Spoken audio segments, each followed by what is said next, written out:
Perfiles mortales. Perfiles mortales. Hoy en Perfiles Mortales hablaremos de los monstruos. En estas personas es la psicopatía y la sociopatía. Perfiles mortales. Comenzamos. ¿Quién era este hombre y por qué lo hizo? ¿Cómo logró esconderse a plena vista en uno de los lugares más transitados del país? Soy Amor Gavino y hoy en Perfiles Mortales hablaremos de uno de los crímenes más oscuros de la capital mexicana, el asesino de la Merced. Nuevamente nos acompaña la psicóloga Patricia Guan. ¿Cómo está el día de hoy, Hola, psicóloga? ¿qué tal? Muy bien, muy contenta de estar aquí contigo de nueva cuenta. Feliz de que estemos descubriendo estas mentes criminales y estas mentes retorcidas, pero al mismo tiempo preocupada porque de pronto la empatía con la gente, el morbo de la gente por estos personajes, preocupada porque es importante que no empaticemos demasiado con ellos, que no normalicemos, que no entendamos a estos personajes, porque como te lo decía en otros programas, sí, es bueno que no los entendamos, porque eso significa que jamás se nos va a pasar por la idea hacer lo que ellos, o sea, por la cabeza, hacer lo que ellos hacen. Sí, sobre todo porque tienen mentes bastante perturbadoras. Bueno, ahora es importante que escuchemos y sobre todo analicemos todos estos actos que Jorge Ríos, el asesino de la Merced, realizó. Les invito a escuchar y sobre todo a no olvidar que incluso en los lugares que parecen más vivos, la muerte puede tener su propio puesto. ¿Quién fue el asesino de la Merced? Escuchémoslo de la voz de Lalo. Perfiles mortales. Perfiles mortales. En el corazón palpitante de la Ciudad de México, entre los pasillos, puestos de frutas, flores marchitas y comerciantes desesperados por vender sus productos, se encuentra La Merced, un barrio que nunca duerme, un lugar donde la historia, la pobreza, la resistencia y sobre todo la lucha diaria se mezclan con el olor a sudor y el concreto caliente. Pero no todo lo que ahí se encuentra es bueno. Siempre hay algo más, o en esta ocasión, alguien más. Un hombre que se esconde entre las sombras de los puestos cerrados y los edificios abandonados por el tiempo. A simple vista es alguien más que camina sin prisa, alguien que conoce cada rincón del mercado, cada salida y cada rostro. Pero detrás de esta figura ordinaria se esconde un hombre con un instinto de cazador. Sus presas, mujeres, todas madres, trabajadoras y vendedoras. Mujeres que día a día se abrían paso entre la violencia del sistema y la indiferencia de una ciudad que nunca deja de moverse. Cuerpos mutilados, sensaciones escalofriantes. La maldad caminaba entre nosotros. Fue así como nació un expediente judicial y con él una leyenda urbana que aún se escucha entre los pasillos de la Merced. Jorge Riose nació en 1960 en una familia de clase media de la Ciudad de México. Siempre fue considerado un niño muy bello, tez clara, ojos expresivos y una sonrisa que encantaba a cualquiera.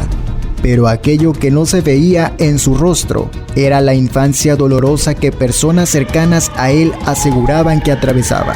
Su madre lo hizo sentir rechazado desde muy pequeño.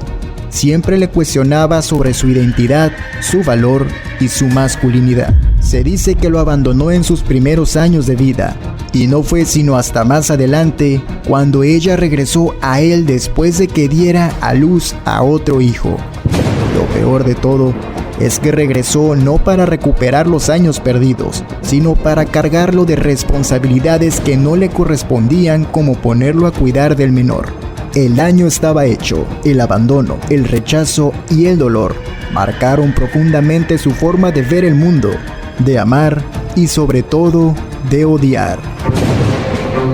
Su madre siempre dudó de su masculinidad, lo quebró y lo hirió. Le hizo una herida que se abrió y nunca sanó, hasta que al final todo ese dolor se convirtió en coraje y enojo. Jorge siempre tuvo ese lado sensible y cariñoso. Sin embargo, sus instintos lo orillaban a contradicciones internas. Necesitaba de alguna manera ser aceptado por un lado femenino. De algún modo siempre buscaba el amor de esa madre que no lo supo amar. Un niño abandonado que se convirtió en asesino. Jorge vivía en La Merced. En una vecindad pintaba cuadros, dedicaba canciones y le regalaba poemas a una mujer que le rentaba. Todos lo describían como un joven auténtico y muy educado. Pero en las noches se transformaba, se vestía de mujer y salía a recorrer las calles del Distrito Federal. Los periódicos de ese entonces comenzaron a alertar a las sexoservidoras, pues ya habían sido a varias las que mataban por la zona de La Merced. En septiembre de 1991, al menos 13 mujeres fueron encontradas muertas en hoteles de paso cerca de la zona. Todas estranguladas y escondidas debajo de la cama cubiertas con una sábana, como si se tratase de ocultar el crimen.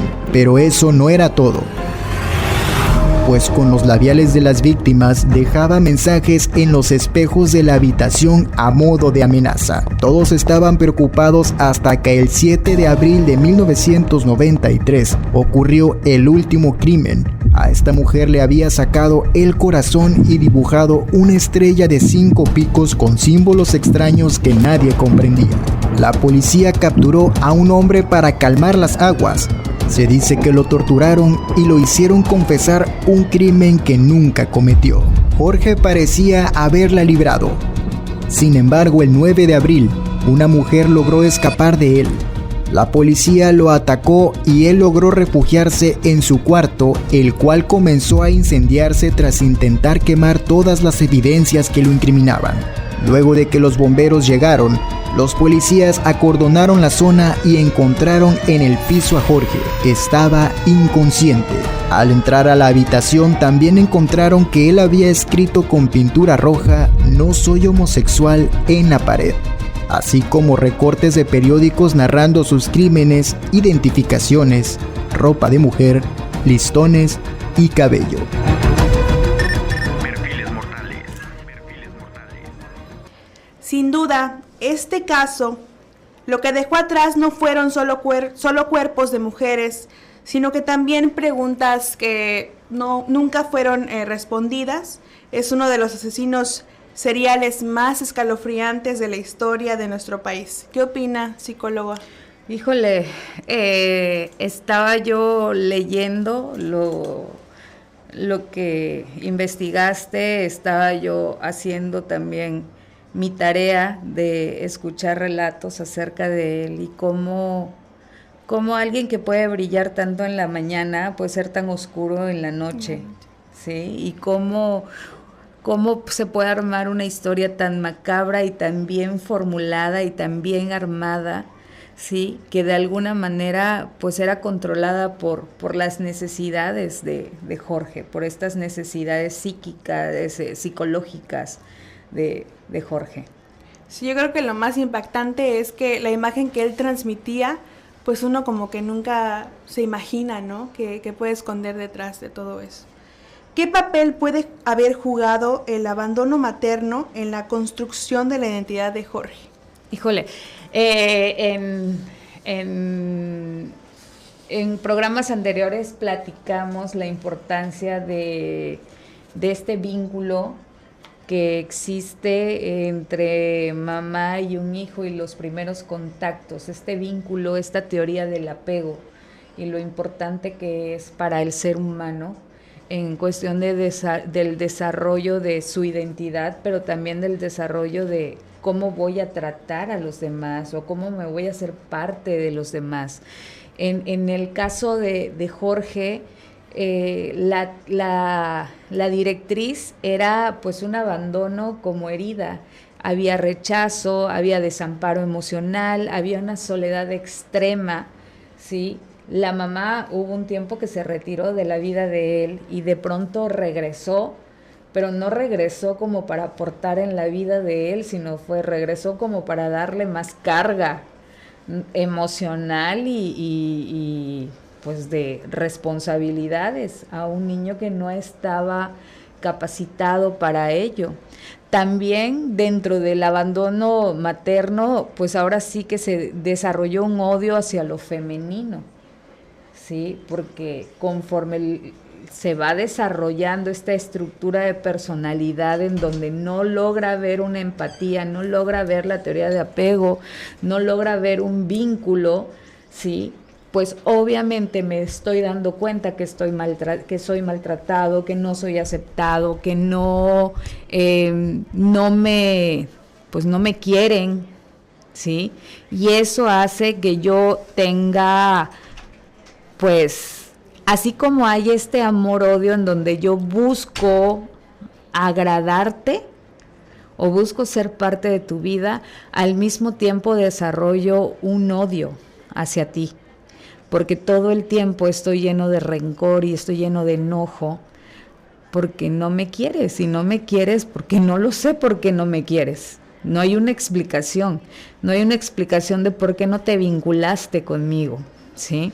Y también se desarrolla esta parte donde no se da el vínculo porque hubo un abandono, ¿sí? Se da una identidad antisocial en donde pues el mundo se le presentó de una manera hostil y sin sentido, y la identidad de él era donde no había empatía, no había valores, ¿sí? No había empatía hacia los demás. Como no había empatía hacia él no pudo desarrollar esta empatía hacia los demás, ¿sí? Y esto es muy característico en los entornos violentos, en los entornos antisociales, donde hay una insensibilidad hacia el trato de los menores. Sí, realmente yo creo que pues él como que con todo lo que vivió en su infancia y luego que también su mamá, como justamente usted lo menciona, lo abandonara y luego aparece y lo carga él, pues como que sí lo deja, ¿no? Como que con eso de todavía me dejas y luego vienes y me haces esto, entonces es como de sí te extraño, te quiero, pero sí todavía haces ciertas cosas que me causan pues dolor en el corazón, ¿no? Entonces pues él pues va desarrollando como ciertos sentimientos y rencores hacia esta figura femenina, que pues en este caso pues es su mamá, ¿no? Entonces, otra pregunta que tengo, ¿podríamos decir que cada uno de sus crímenes fue una forma simbólica de matar a su madre? Sí, porque era la forma en la que él proyectaba como las emociones y la proyección es un mecanismo de defensa, ¿sí? Y es donde yo miro en el otro lo que yo siento. Yo miro en ti lo que yo estoy cargando. O sea, si yo estoy cargando rencor porque tú me hiciste algo, entonces yo veo que tú me tienes rencor. Yo me tengo que defender de ti. ¿Sí? Esta es la proyección. Entonces, obviamente, él tenía que... Él tenía, ahora sí que la forma en la que él, pues, castigaba o operaba, tenía que ver mucho con esta psique distorsionada en la que él había introyectado, pues, el significado de una mujer. ¿Y cuál fue el significado de una mujer? Lo que él introyectó, que era su madre. La primera mujer en la vida de los niños es la figura materna. Ok. Realmente, pues esto pasa pues en todas las personas, ¿no? La primera figura con la que nos encontramos es con una madre. Entonces, es importante establecer una buena relación de madre a hijo, o sea, de que puedes, o sea, tener una relación poco estable o siempre tiene que haber una buena relación.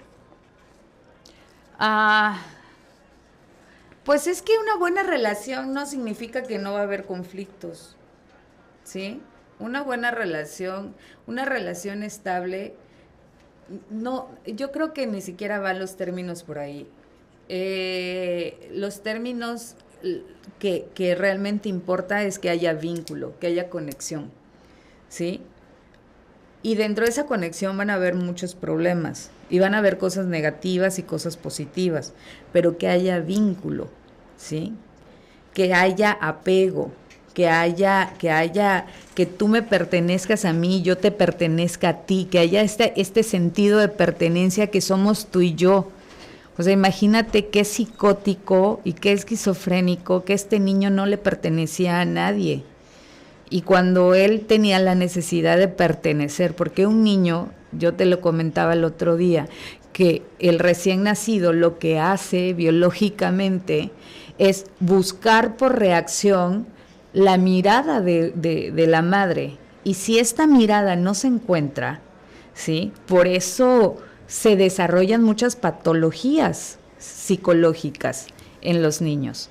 Y eso nos habla de una falta de vinculación y una falta de apego, ¿sí? Entonces, o sea, si él no tuvo esto, o sea, ni siquiera podemos hablar de una mala relación o una buena relación, no tuvo alguien que le dijera, existes para mí, ¿sí? Eres importante para mí. Ok, mínimo de que sea consciente de que está presente, ¿no? El vínculo es como esto, amor. O sea, imagínate que tú estás sentada aquí junto a mí y yo estoy a un lado de ti y yo puedo estar hablando, moviéndome, agarrando cosas y es como si fueras transparente, ¿sí? Es como si no existieras. ¿Esto qué te haría sentir a ti? Ay, me la pone difícil. Pues yo siento que me sentiría como ajena. O sea, si, por ejemplo, si tú esperas algo de mí, ¿sí? Porque soy una compañera de trabajo, porque he hablado en otras ocasiones contigo, porque te dijeron que yo soy muy amable con la gente, o porque te dijeron que en algún momento puedes recurrir a mí, y yo estoy junto a ti, y yo hago como que no te veo, ¿sí? Y puedo pasar junto a ti, me puedo tropezar contigo, pero hago como que no existes, no te volteo a ver, no toco tus cosas, o si toco tus cosas, hago como que no existen. Si tú hablas y yo hago como que no escuché, ¿sí? ¿Qué vas sintiendo a través de los minutos, a través de las horas? ¿Qué vas sintiendo? Frustración, enojo, tristeza. Esa es falta de vínculo. Imagínate un niño que depende, ¿sí? Sus necesidades primarias de alimentación, de cuidado, de limpieza, ¿sí? Dependen de alguien. O sea, el niño que llora de hambre, ¿sí? Y lo dejan llorando por 3 horas, 4 horas, y allá está la mamá, y el niño está viendo que está la mamá, y el niño está viendo que come, y el niño está viendo que canta, y el niño está viendo que se duerme, y el niño tiene hambre, y llora, y llora, y llora, y llora, porque es su único lenguaje para decir, necesito de ti, necesito que me alimentes, ¿sí? Esto a través del desarrollo cognitivo, ¿sí? Entonces vienen entendiendo que van sintiendo eso que tú me dijiste. Frustración, enojo, rencor, porque no te quisiste conectar conmigo y tú me hacías falta. ¿Sí? Ok, ya comprendí un poquito más.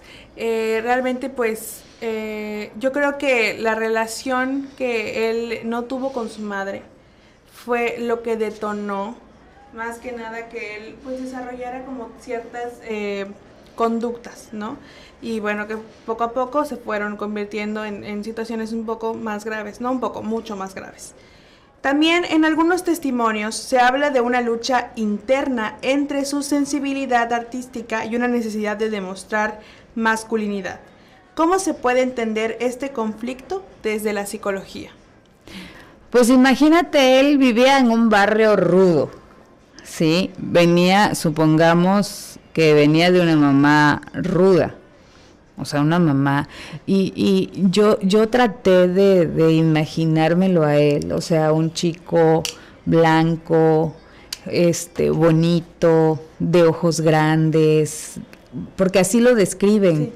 como alguien físicamente bonito, ¿sí?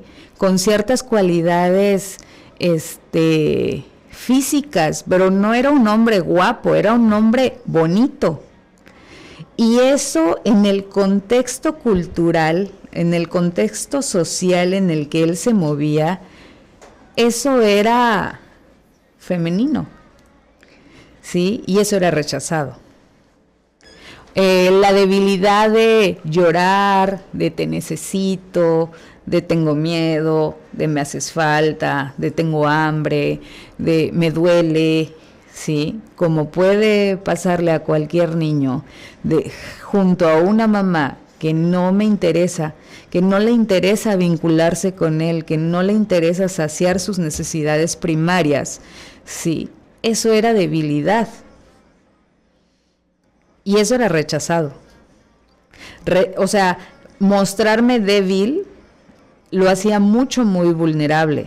Pero tan solo con su aspecto físico, él era vulnerable, porque eso no era aceptado ni por su mamá, que para él era una de las opiniones más importantes, ni por su medio social. Sí, ni por el contexto en el que se movía, porque pues prácticamente en donde se encontraba no había mucha gente como con la cual él como que como con la que se sintiera como similar, ¿no? Y si desarrolló capacidades diferentes, gustos diferentes, ¿sí? Como por ejemplo el arte, la pintura, la poesía, o sea que él desarrolló otras aficiones diferentes a los chicos de su edad y de su entorno, pues imagínate, era pues el raro y era el rechazado, ¿sí? A mí me ha pasado con muchos pacientitos que de pronto, no sé, están en una escuela en donde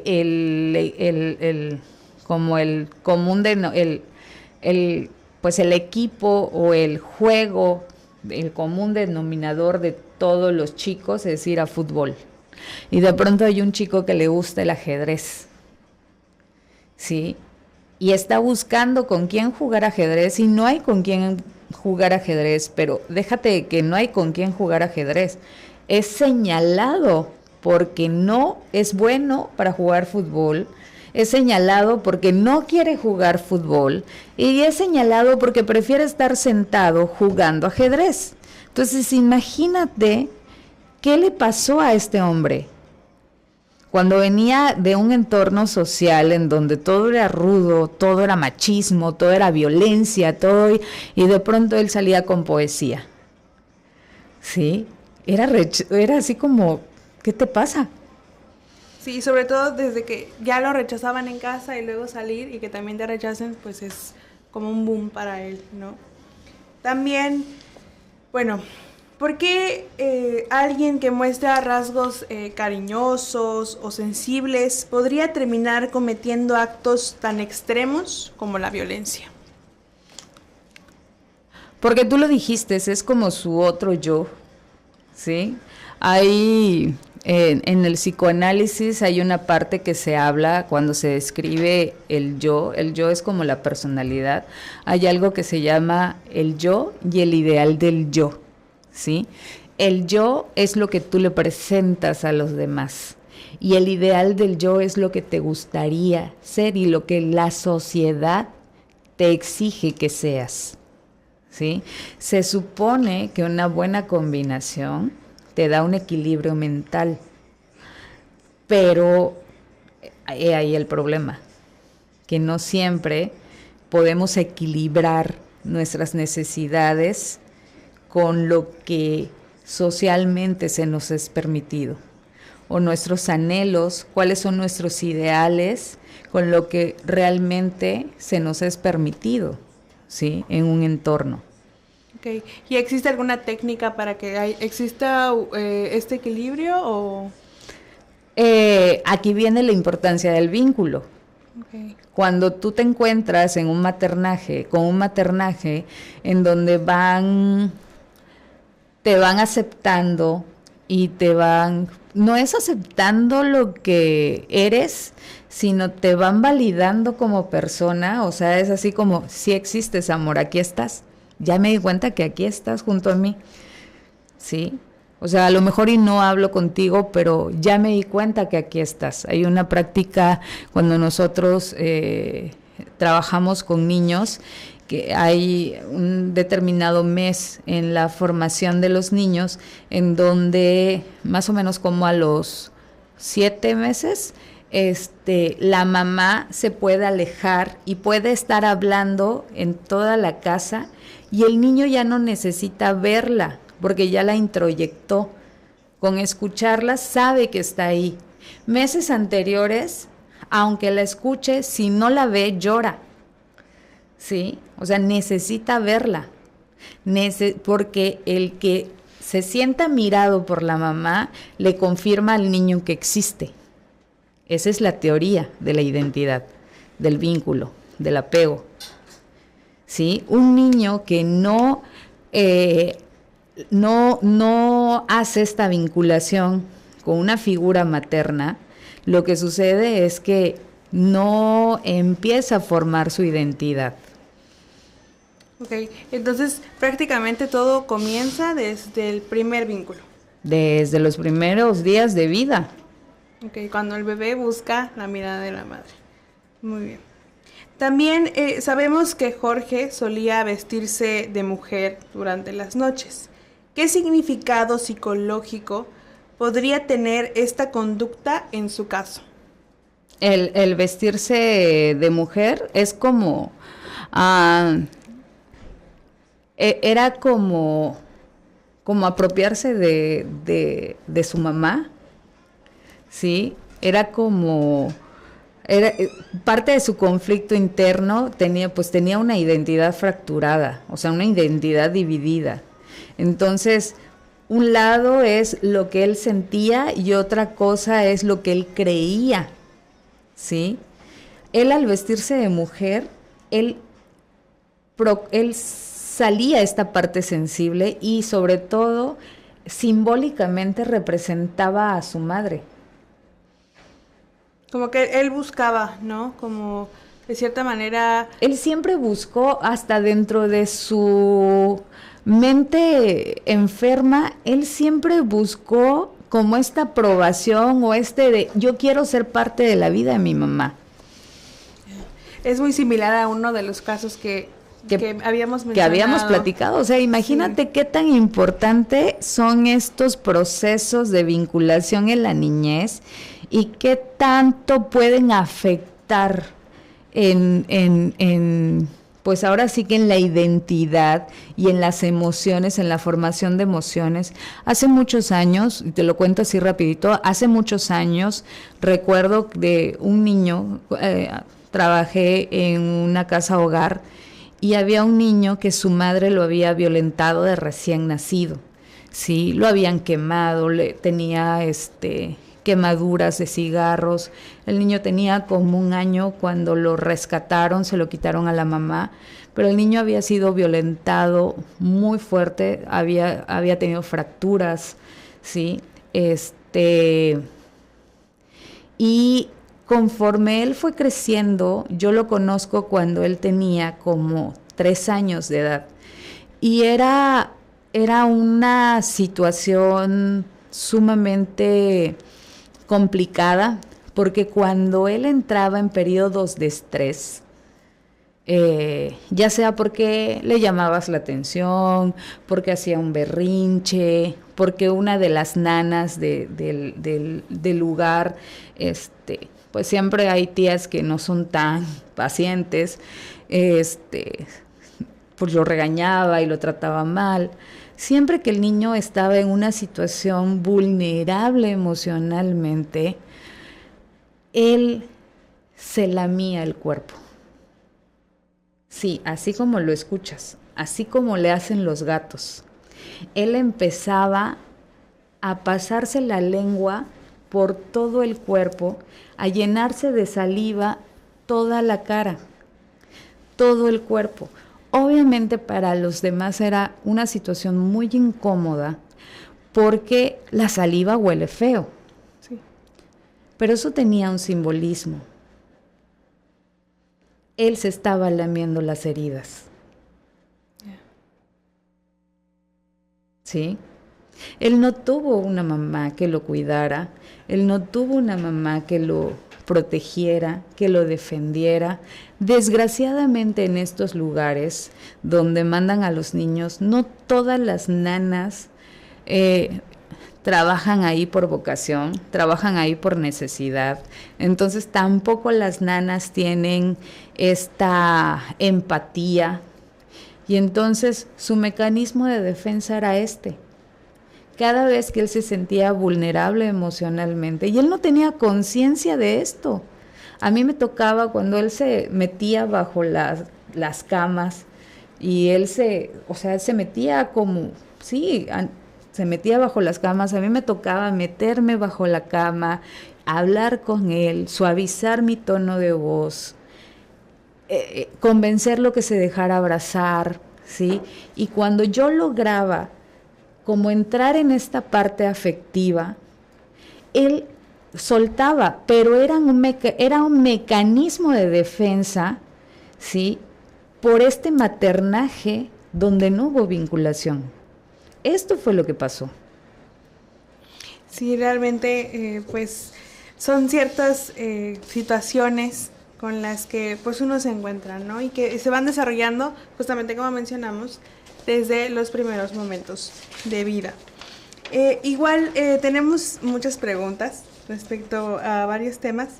Igual una de las que me gustaría mencionar antes de terminar, ¿qué nos revela el hecho de que Jorge haya sentido la necesidad de declarar no soy homosexual en la escena del crimen cuando ya él es a punto de ser... Bueno, cuando él ya es encontrado, ya le dispararon, fue perseguido? Entonces, ¿a quién se lo estaba diciendo realmente? ¿Al mundo, a su madre o a sí mismo? Porque dentro de las investigaciones y demás, habían momentos que decían que él había compartido cuarto con otro chico y que él lo había tocado inapropiadamente. Entonces, decían que era homosexual, pero nunca se mostró así, ¿no? Entonces, ¿qué nos revela este hecho? Pues ahora sí que él quería, para él era confirmar que no se cumplía su miedo. O sea, él tenía mucho miedo a esta debilidad. Ser homosexual para él era como aceptar, soy débil, porque a él le enseñaron eso. Sí, fue parte, ¿no? Desde, pues, el no sentir la aprobación de su madre, también de donde se encontraba y demás. O sea, imagínate que su medio social se enterara, ¿sí? Ni siquiera pudo ser él. Sí, realmente creo que, de hecho, hasta el punto donde él murió, pues dejó como muchas cosas sin respuesta y pues nunca se pudo afirmar si realmente él tenía, ¿no? Como preferencias. Como estas preferencias. También, finalmente, psicóloga, ¿fue Jorge Ríos un asesino que odiaba a las mujeres o un hijo abandonado que pasó toda su vida buscando entre cadáveres el rostro de una madre que jamás volvió? Yo creo que fue las dos. Sería muy injusto decir que no fue uno, que no fue otro, ¿sí? Estas personas nacen, pero también, como comentamos la otra vez, los factores hacen que se predispongan más estas actitudes o estas conductas de personalidad, ¿sí? Ahora sí que todo se gesta, todo se forma, y él tuvo un ambiente que era propicio para que esta mente patológica, esta mente fragmentada, esta mente disociada, ¿sí?, se formara. Había todo para que se formara, pero al mismo tiempo no le podemos quitar la responsabilidad de su toma de decisiones. Él decidió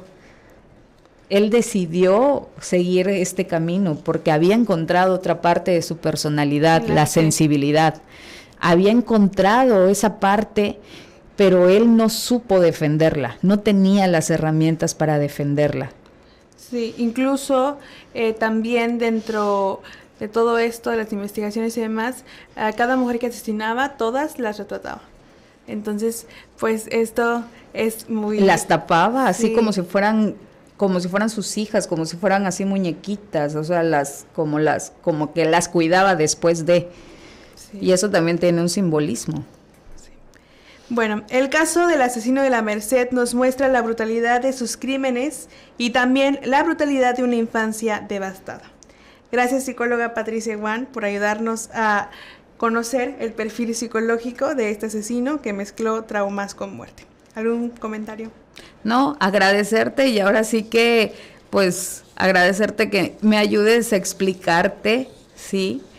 O a explicarle a los que nos escuchan cómo se va formando, y esto que nos ayude a prevenir para que en el proceso de maternaje o paternaje estemos muy conscientes de que lo que hagamos va a tener repercusiones toda la vida en nuestros hijos. Así es. Sin duda sus víctimas pagaron por un odio que se sembró desde años atrás. Soy Amor Gavino y esto fue Perfiles Mortales. Perfiles Mortales. Algo que se presenta en estas personas es la psicopatía y la sociopatía. Libre, voy a seguir matando. Perfiles Mortales. Hasta la próxima.